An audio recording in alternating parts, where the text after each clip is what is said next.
어떤 분이 그런 말을 했습니다. 목사가 헌금설교 한 번 하면 교인들이 고개를 갸우뚱하고, 두 번 하면 자기들끼리 수근거리고, 세 번 하면 정식으로 문제를 제기하고 나온다. 왜 현대 그리스도인들이 헌금에 관한 설교를 듣기 싫어합니까? 두 가지 이유가 있다고 생각합니다. 하나는 한국 교회 그동안에 헌금에 대한 잘못된 가르침이 있었기 때문입니다. 소위 기복신앙. 무조건 헌금만 많이 하면 복 받는다. 헌금 많이 해라. 이런 가르침이 한때 유행처럼 퍼진 적이 있었고, 또 지금도 이런 가르침이 있습니다. 그래서 여기에 대한 반발 심리로 헌금에 대해서 듣기 싫어하게 된 것이 있다고 생각합니다. 또 한 가지 이유는 현대인들이 돈을 사랑하기 때문입니다.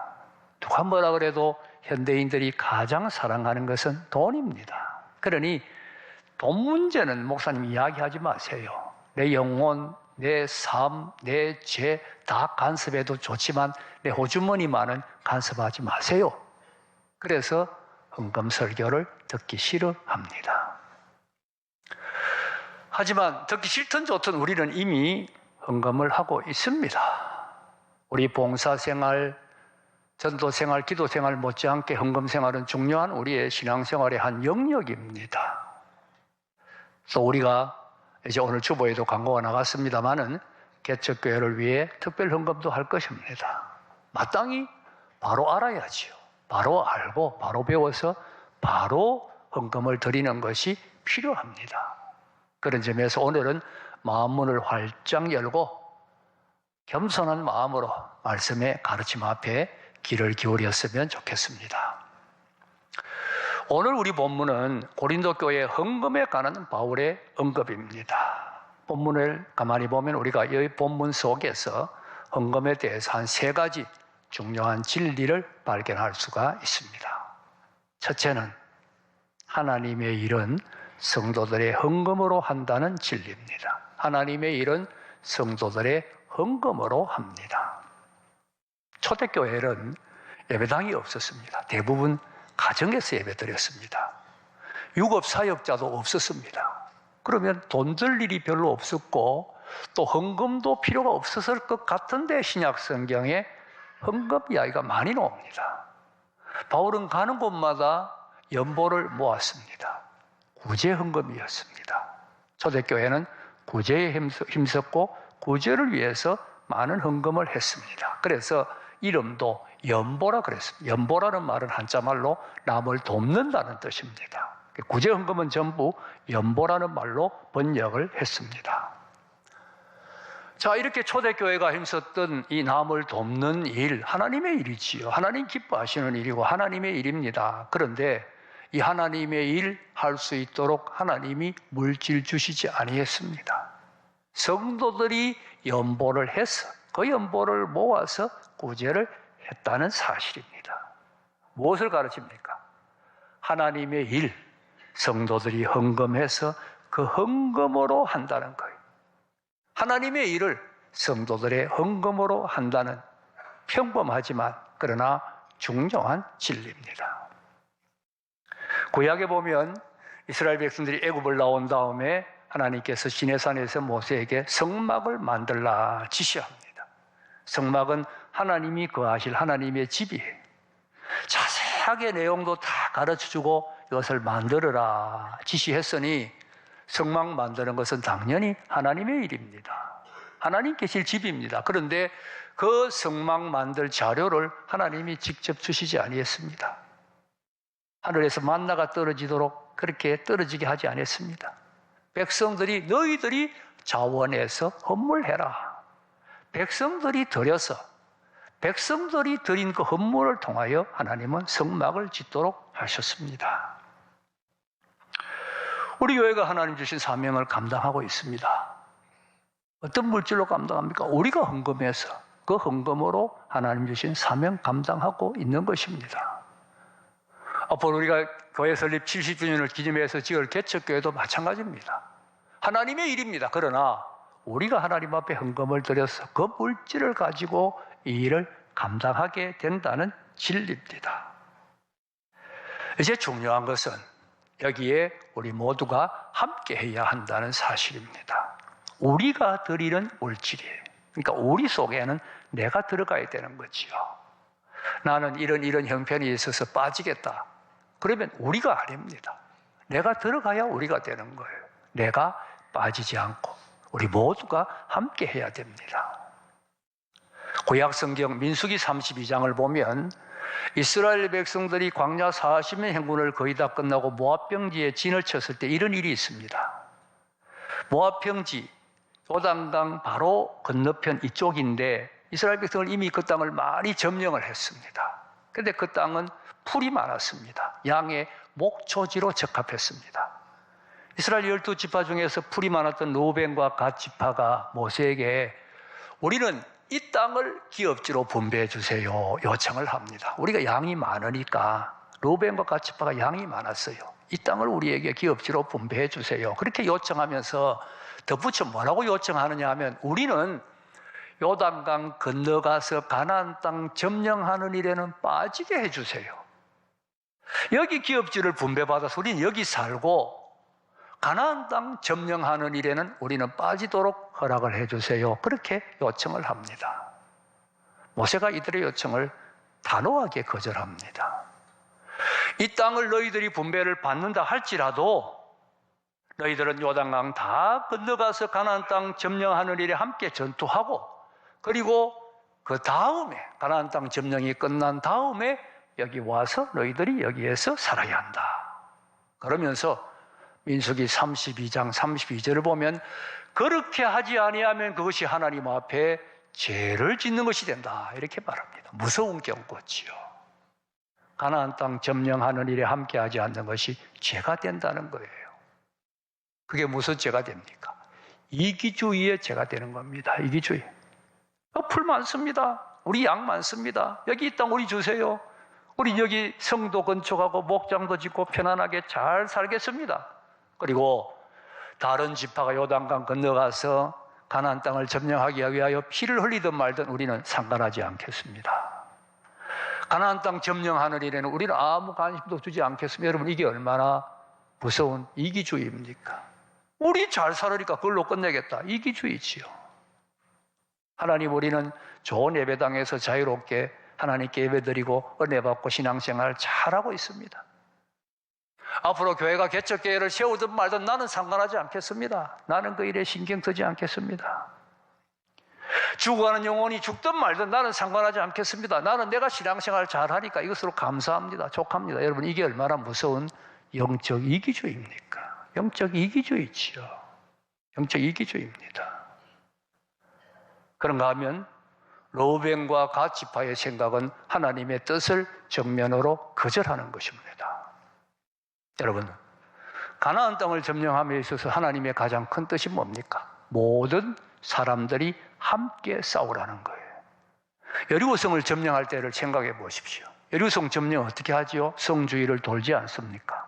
그런데 하나님은 모든 군사가 다 성주위를 돌아라 그렇게 명령합니다. 아니 성주위를 도는 일 같으면 다리 튼튼한 사람 몇 명만 돌아도 될 거 아닙니까? 그런데 하나님 그렇게 하지 않았습니다.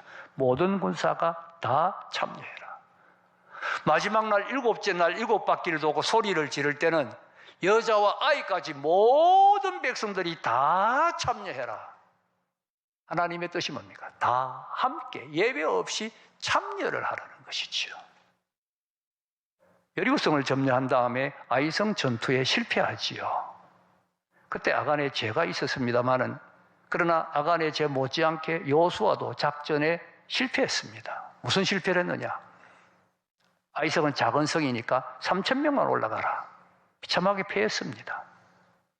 아간의 죄를 정리한 다음에 하나님이 다시 명령을 내리는데 여호수아 8장 1절을 보면 모든 군사를 다 거느리고 다 올라가라는 겁니다. 성이 적든 크든 상관없이 모든 이스라엘이 함께 싸우라. 이것이 하나님의 뜻이라는 거예요. 여기 예외가 있어서는 안 된다. 하나님의 뜻입니다. 여러분, 개척교회를 세우는 것은 영적 가나안 정복이라고 할 수 있지 않겠습니까? 여기에 예외가 있어서는 안 됩니다. 하나님의 뜻은 모두가 함께해라. 힘이 있는 사람이든 힘이 없는 사람이든 다 함께 참여해서 함께 하나님의 역사를 이루어라. 이것이 하나님의 뜻입니다. 옛날에 어느 조그마한 나라에, 아주 작은 나라의 왕이 큰 잔치를 베풀었습니다. 궁정에서 큰 잔치를 베풀었는데 모든 백성들이 다 참여해라. 나라가 작으니까. 그런데 음식은 궁정에서 준비할 테니까 술은 각자가 한 병씩 가지고 와라.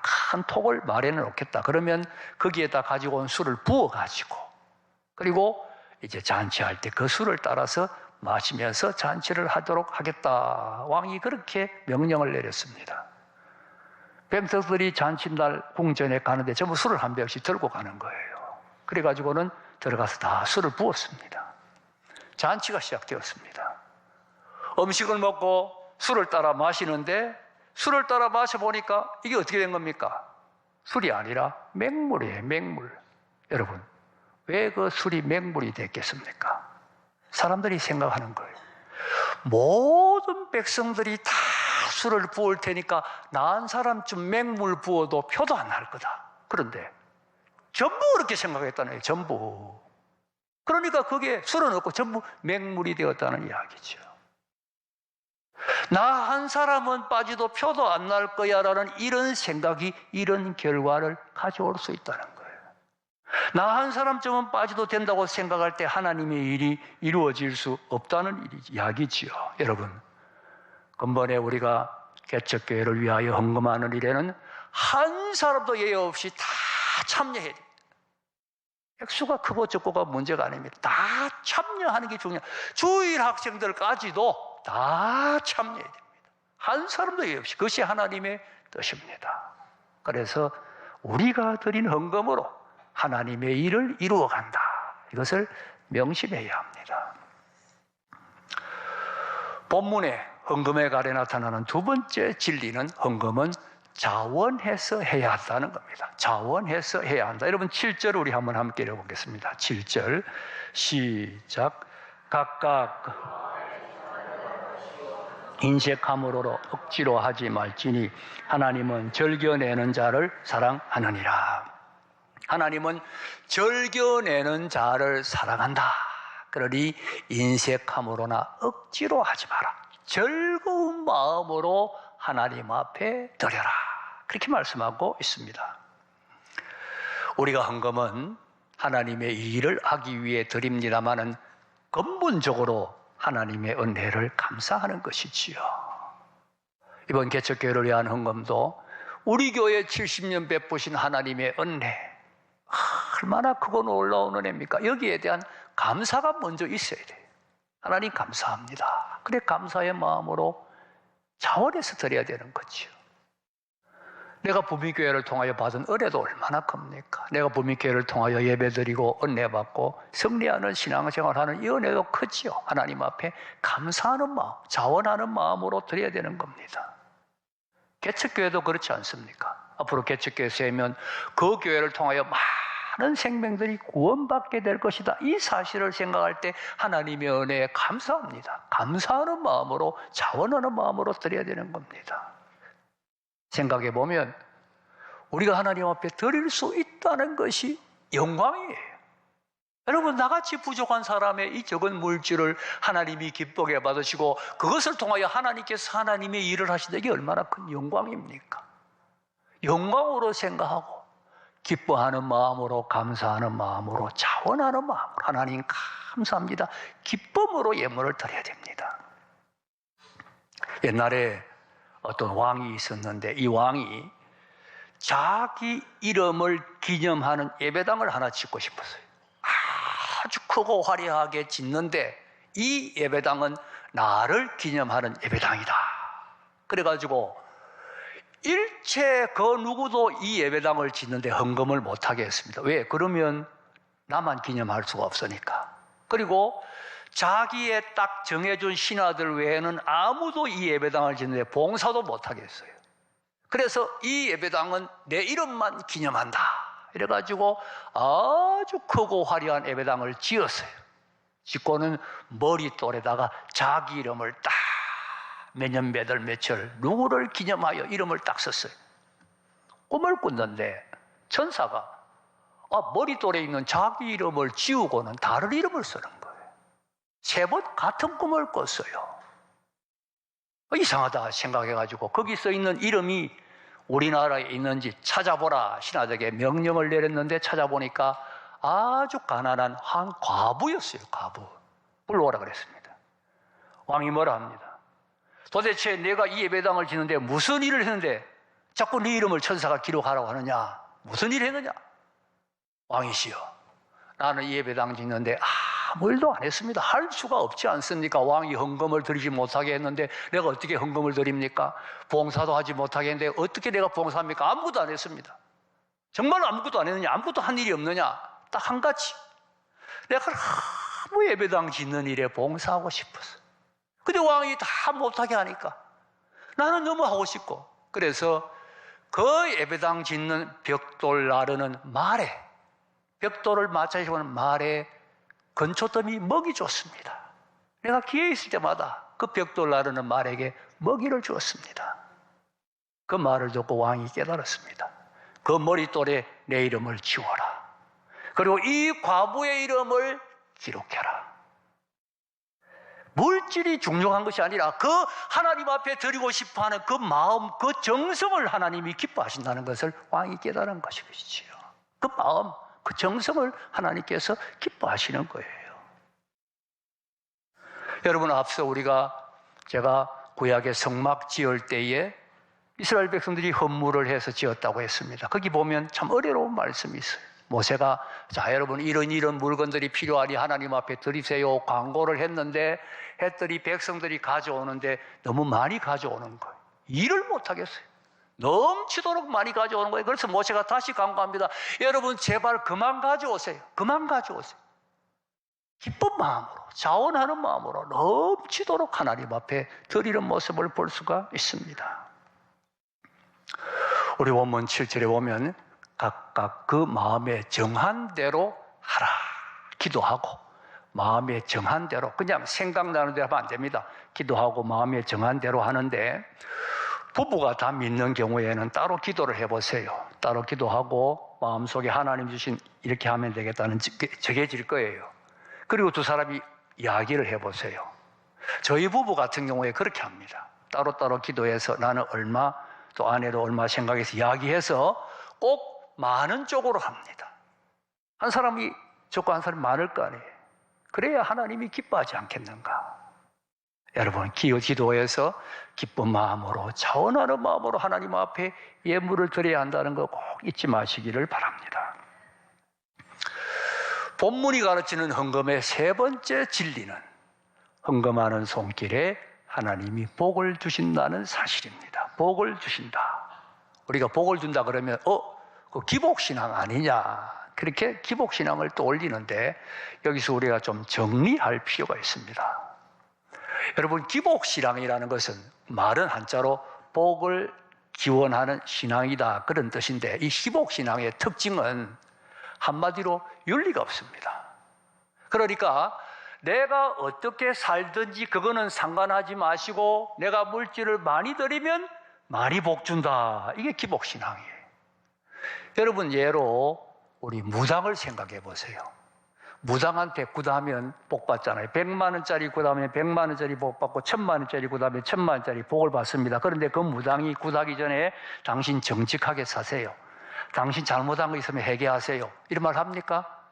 일체 상관하지 않습니다. 아무 상관이 없습니다. 내가 어떻게 살았냐는 아무 상관없고 그저 구설 액수가 높은 거 하면 높은 거 한 만큼 복을 받는 거예요. 그게 바로 기복신앙이에요. 우리가 하나님 앞에 바로 살고 말씀대로 살고 하나님 기뻐지게 하는 삶을 살고, 그리고 하나님 사랑하는 마음으로 은혜에 감사해서 정성껏 예물 드릴 때 하나님께 복을 주신다. 이건 성경 전체의 가르침, 이건 기복신앙이 아니에요. 성경의 가르침입니다. 여러분 우리 본문 6절을 한번 읽어보십시다. 6절 시작. 이것이 곧 적게 심은 자는 적게 거두고 많이 심은 자는 많이 거둔다 하는 말이로다. 적게 심은 자는 적게 거두고 많이 심은 자는 많이 거두는 것은 식물계의 법칙이잖아요. 근데 바울은 지금 이 말을 어디에다 적용하고 있습니까? 헌금이잖아요. 연보. 다르게 해석할 수 있는 길이 없습니다. 우리 본문을 여러분 집에 가서 또 읽어보세요. 이거는 헌금도 적게 심은 자는 적게 거두고 많이 심은 자는 많이 거둔다. 물론 여기 적게 많이는 우리가 생각하는 건 물량주의적인 생각은 아니에요. 하나님 앞에 정성을 말하는 것이지요. 그러나 분명히 그것은 심는 거예요. 심는다는 말은 뭡니까? 30배, 60배, 100배 결실이 있다는 겁니다. 하나님께서 심으면 복을 주신다는 진리지요. 그래서 10절에는 또 이렇게 말씀합니다. 10절 한번 읽어보겠습니다. 시작.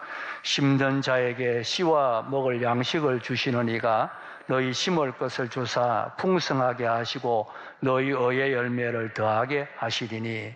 여기 보니까 심는 자에게 씨와 먹을 양식을 주셨다.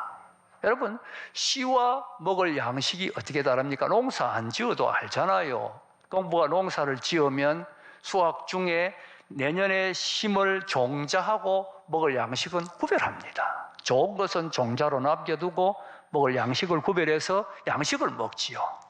아무리 배가 고파도 아무리 먹을 것이 없어도 종자를 먹지 않습니다. 왜? 그 종자는 또 심어야 되는 거예요. 심어야 더 많이 거둔다는 겁니다. 이 종자가 뭘 가리킵니까? 하나님 앞에 드리는 물질을 가리키는 거지 않습니까? 그걸 내가 먹으면 안 된다는 거지요. 그걸 하나님 앞에 심음으로 더 많은 의의 열매를 거둔다. 하나님께서 정성껏 심을 때 복을 주신다는 진리입니다. 어떤 목사님이 그런 이야기 하시는 걸 들었어요. 이 목사님은 자기 아이들에게 어릴 때부터 어버이날하고 아버지 생일은 선물을 하도록 가르쳤답니다. 용돈을 모아가지고 자녀들이 어버이날하고 아버지 생일날은 자녀들이 아버지한테 선물을 하는 거예요. 자기들에게 맞게끔. 근데 한 번은 아이들이 아빠한테 묻더랍니다. 아빠, 뭘 받고 싶어요? 그래서 아버지가 계산을 해보는 거예요. 용돈을 얼마 주니까 얘네들 형편에는 요 정도 하면 되겠다 싶어가지고 나 뭘 받고 싶다 그런 거예요. 그런데 아이들 생각에는 자기들의 기대했던 것보다 그게 오버된 거지요. 한다는 말이 아빠, 그건 너무 비싸잖아요. 아버지 마음이 섭섭하더랍니다. 서운하더란 거예요. 왜? 용돈 누가 줬는데? 그 용돈 누가 줬는데? 또 만약에 자기들이 5,000원을 생각했는데 10,000원짜리 선물 아빠한테 하면 아빠가 그 다음에 20,000원, 30,000원 더 주지 않겠느냐? 왜 아버지의 마음을 모르느냐? 그 아빠가 섭섭하더라. 그렇게 말하는 것을 들은 적이 있습니다. 여러분, 8절 우리 한번 읽어보십시다. 8절 시작. 하나님이 능히 모든 은혜를 너희에게 넘치게 하시나니 이는 너희로 모든 일에 항상 모든 것이 능력하여 모든 착한 일을 넘치게 하려 하심이라. 이게 바울이 정성껏 연보한 고린도 교회 성도들이 받는 은혜를 말하고 있는데 여기 뭐라고 했습니까? 모든 은혜를 하나님께서 넘치게 하신다. 모든이란 말이 4번이나 나와요. 모든 일에 모든 것이 능력하여 모든 착한 일을 넘치도록 하게 하려 하심이라. 정성껏 하나님 앞에 기쁨과 감사로 예물 드릴 때 하나님께서 넘치는 은혜를 주신다는, 넘치는 은혜를 주십니다. 여러분, 솔직하게 한번 생각해 보십시다. 바울이 여러분 인간적으로 고린도 교회 성도들에게 연봉 많이 하도록 꿰기 위해서 이런 말을 하는 겁니까? 아니잖아요. 이게 하나님의 말씀이지 않습니까? 사도 바울이 볼 때 이게 하나님의 말씀이고 진리니까 바울이 이런 말을 하는 거예요. 정말 하나님 앞에 하나님 사랑하는 마음으로 정성껏 하나님께 헌금 드릴 때 하나님이 그 손길을 잊지 않습니다. 풍성한 은혜 내려주십니다. 넘치는 은혜로 넘치도록 풍성케 해 주십니다. 말을 뱉습니다.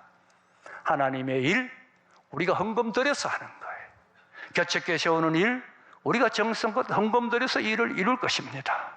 자원하는 마음으로, 기쁜 마음으로, 감사하는 마음으로 정성껏 하나님께 예물을 드려야 합니다. 그 예물 드릴 때 하나님이 기쁨 받으시고 넘치는 은혜로 풍성하게 채워주실 것입니다. 이 아름다운 은총이 우리 모두에게 충만하기를 주님의 이름으로 축복합니다.